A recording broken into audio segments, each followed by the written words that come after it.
Hi, here a video explaining the usage of colorization, so the last component of my add-on colorization, so dedicated to colorize. After the cleaning, after the structuration, you will have a stack of layer with dedicated stuff, for example the line, here some colored line, and here for example the background and stuff like that.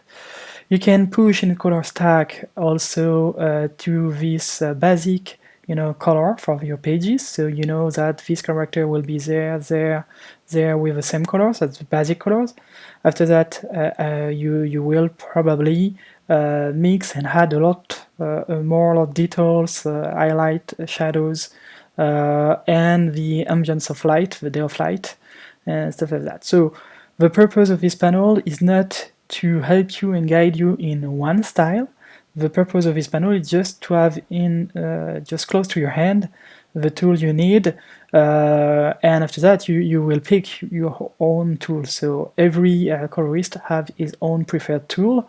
For example, I really appreciate the tool from my friend Alex Ducal. So you can buy online on his website a lot of brilliant brushes he built for you, and you just need to pick, and that will pick your preset, extracting line, symmetry, halftone. So a lot of great stuff there. So you could have your own tool there.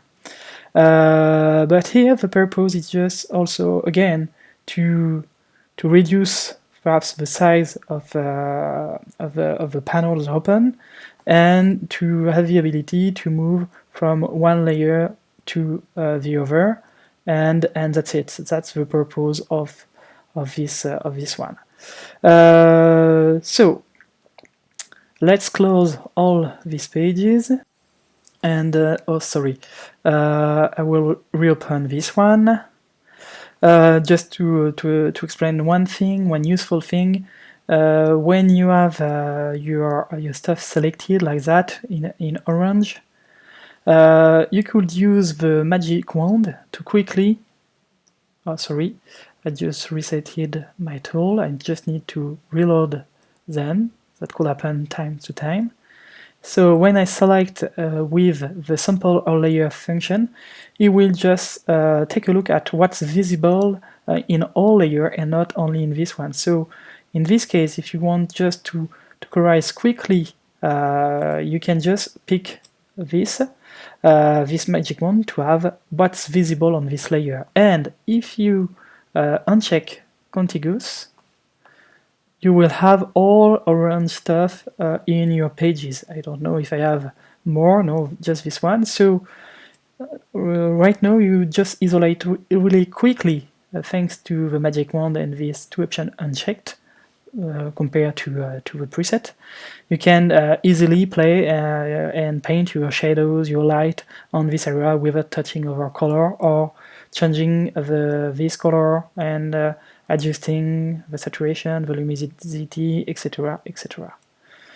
So that's it for these pages. It was just to remember.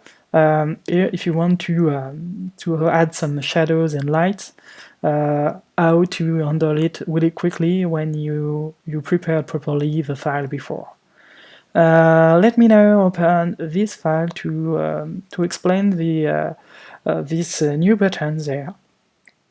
More and more, like I said in the introduction in ColorizStack, more and more you will use RGB to work, except for particularities like Band-Aid dots style, but you will use RGB for different reasons.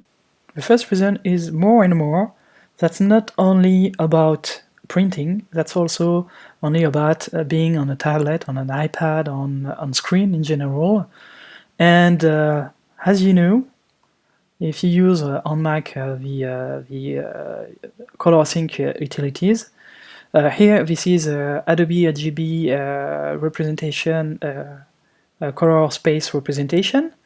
So RGB is the largest representation of color, larger gamut and larger range of color. So in this tool I can say conserve for comparison. and I can pick, for example, coated foreground or what you want, profile for printing. No matter, because you can see even if some adjust better than over in this space, you can see there Adobe 1998, sorry for that.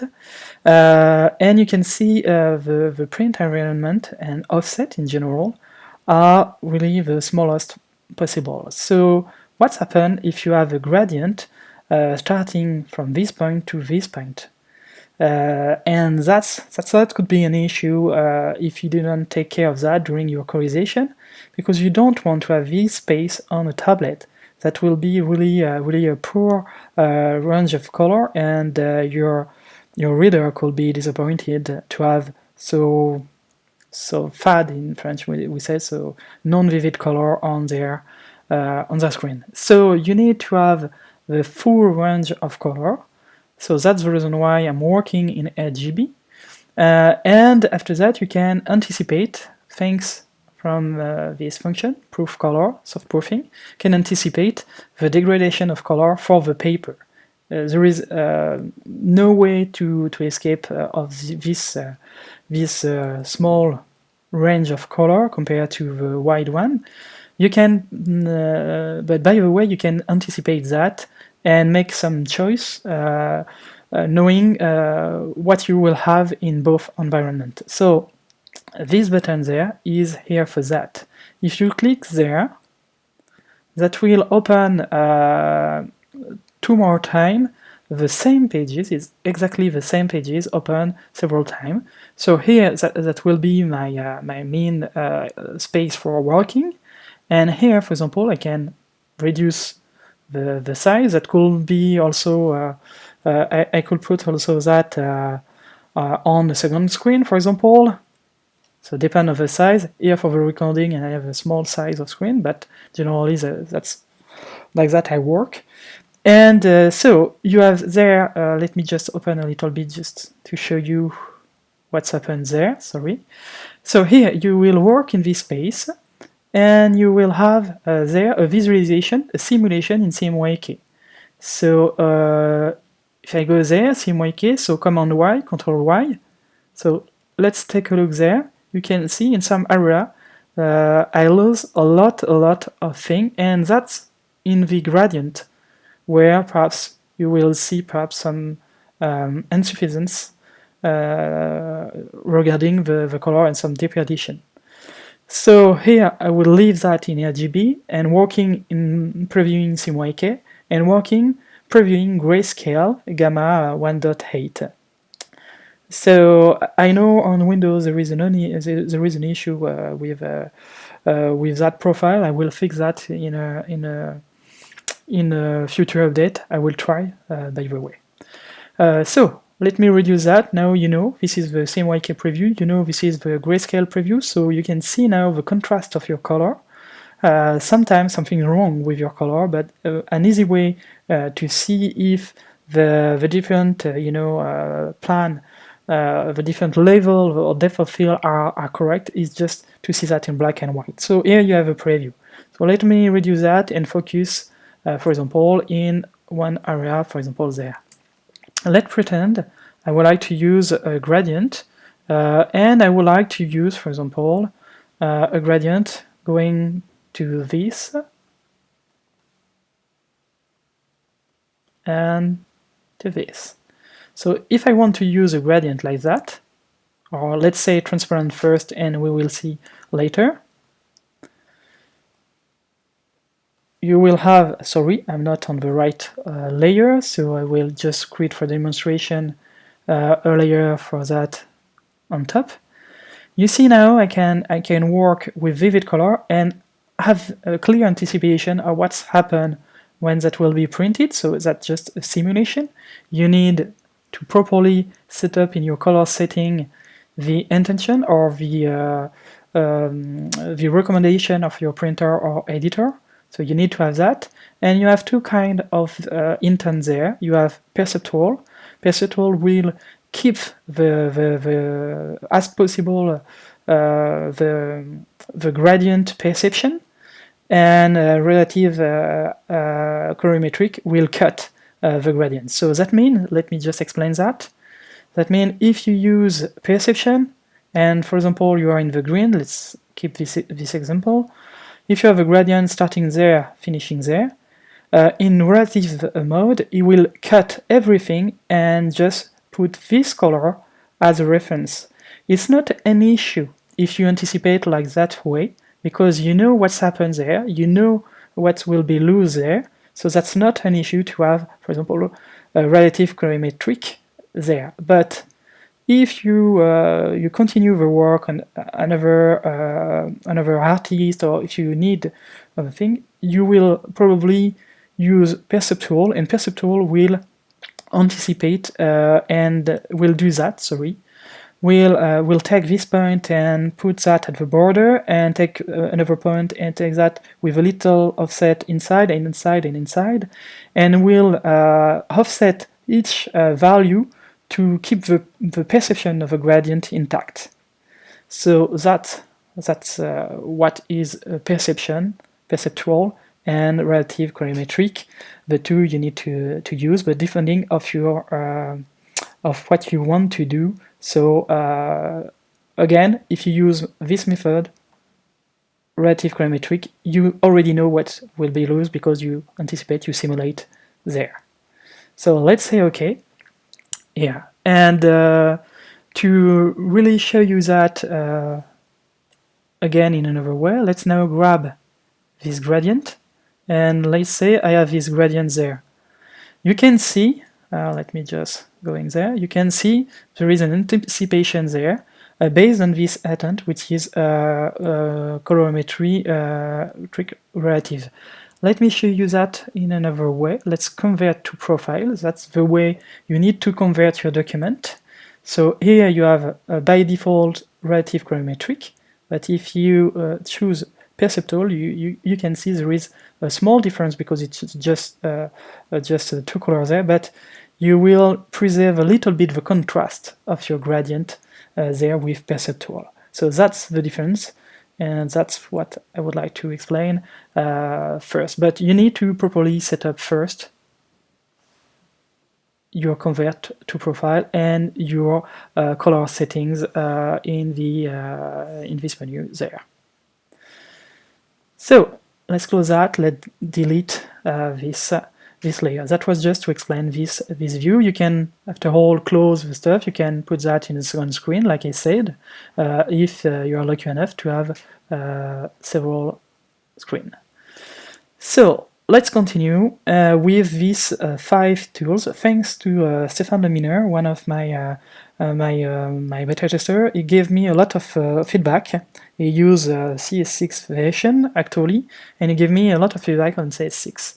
On CS6, had in this section, colorization, had a lot of tools with a lot of tooltips for beginners, but he said, like other users, I don't need all of that, that's confusing me. I just need to have perhaps a way to have customizable tools there just close to my hand. So that's what it is. If you click there, the first time you will have there an alert explaining this button call an action. And by the way, you need to load also this action by yourself the first time you launch the panel. So you'll find colorization with a Z there, and you need to load that to have access to these actions there. So 1, 2, 3, 4, 5, and you have 1, 2, 3, 4, 5 button. So here you have an alert. You can delete this alert if you want. You can disable it like you want, and you can record also what you want. That could be just calling another tool. Let's say, for example, Alex Ducal 1, and you close, and now this button will call this tool. So if I click there now, that will call this tool preset exactly. So, but that could be also something I would like also to mention before quitting this video. Just as a reference, I gave you some actions to properly convert RGB pages in CMYK. if you want, or if your colored line has to do an extra step to have a deep black with a CMY component, and RGB to CMY with black spot color. And if it's CMYK banded dots, it's just flatten, save, close, because it's already done. The separation of the color is already done. So that's just for reference. Make some taste, modify some step if you want, create your own, but you can grab the content of this one and put that on one button or one over. So that's it. I hope you enjoy. Again, please leave me some comments. If you have some feature requests, or if you discover some bug, please tell me in the comments or on my Gmail, which is Colorization. Just as a reminder, here you have the version of the panel, and here you have a pages dedicated to colorization. So the email dedicated to my side project, like this panel, are colorization@gmail.com. So thank you for watching this, and regarding the feedback and the feature requests, as a reminder, I'm not at all a developer. I use macros like actions, and I have some free tool to convert that, and I just code some HTML5 and CSS stuff, but that's all. So I can't add a feature if Photoshop didn't contain that, if I don't find a way to automate that by myself in an action, so in a button. So just to let you know, please be kind in your request. I will try to find a way to do that, but I can't if, because I'm not a developer, I can't if that doesn't exist in Photoshop. So thank you for watching, and hope you enjoy.